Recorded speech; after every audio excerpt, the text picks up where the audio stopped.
So we really thought that if this technology is going to change lives, then it should also help the lives of hundreds of thousands of people that don't have access to technology in our community. In late 2020, lifelong friends Ankit Kapoor and Anish Talamati were earning high school and college credits at Mission and Evergreen Valley College when they wondered why, of all places, Silicon Valley was a major contributor to the digital divide. And we mainly view this issue to be something that's only done in third world countries where technology is not as prominent and startups, technology corporations aren't as present in those areas. But we were very surprised to find areas like San Jose, San Francisco, and even New York, which are the three capitals of technology in the entire world and have the most amount of technological startups, all have large amounts of digital divide issues. So that really urged us to look into this issue more and find a way we could solve it. Just a few months later, Ankit and Anish founded Closing the Divide. When they lured mutual friend Ayush Agarwal into the fold in April of 2021, the nonprofit took shape. So Closing the Divide, I thought the mission was very unique in the way that we were out combating the digital divide, we were out combating e-waste, and that's how I really decided to join the organization. What they've accomplished and how they've done it since is nothing short of remarkable.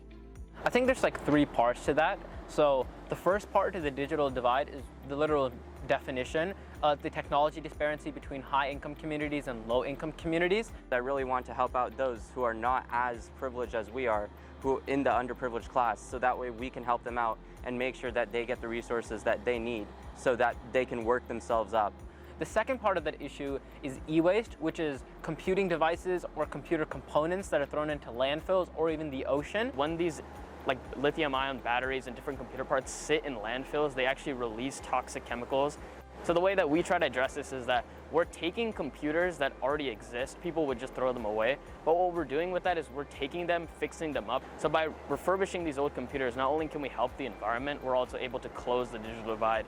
And then the third part of that is computer literacy. So for example, somebody might have a computer, but they might not know how to use that computer properly. So we try to combat that issue with our Coder Dojo class.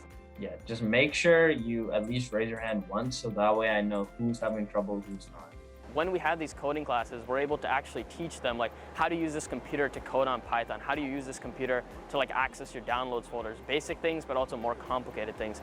The sort of things they've learned as high school students by taking computer science courses at Mission College and Evergreen Valley College. And the key concepts which I learned were how to make classes, how to make for loops, and all of the basic stuff that don't just transfer to Python, but other programming languages as well. It taught us fundamental principles of computers, which is how like we're able to fix these computers and refurbish them. Obviously, without that knowledge, we wouldn't be able to do this. While Anish and Ankit worked on the technical build, Ayush focused on business development. Partnerships with the likes of OmniPro and Tech Exchange soon followed. So the relationship with Tech Exchange has been one to actually exchange computers between them, right? So they give us computers, we give them computers. But what everybody really wants to see is the type of work that CTD is doing and the fact that help can come from anywhere. Help can really come from anywhere. And so these three high school students were in a class and they were motivated and inspired by an educator on this topic, and it led to the conversation that we're having right now. The impact has been immediate, far-reaching, and meaningful. Recently, they have donated 30 computers to community centers and schools and another 65 to Tech Exchange. Yeah, I think that a lot of people are really grateful, right? And like specifically in our Coder Dojo class, these are like younger children. They're like elementary schoolers, middle schoolers. Those kids could grow up to be the next Steve Jobs or Larry Page or any of the Steve Wozniak or any of these great computer scientists, Bill Gates, right? Or who knows, maybe the next Ankit, Anish, or Ayush. The trio's desire to close the divide is making a difference in Silicon Valley. What's next is up to them.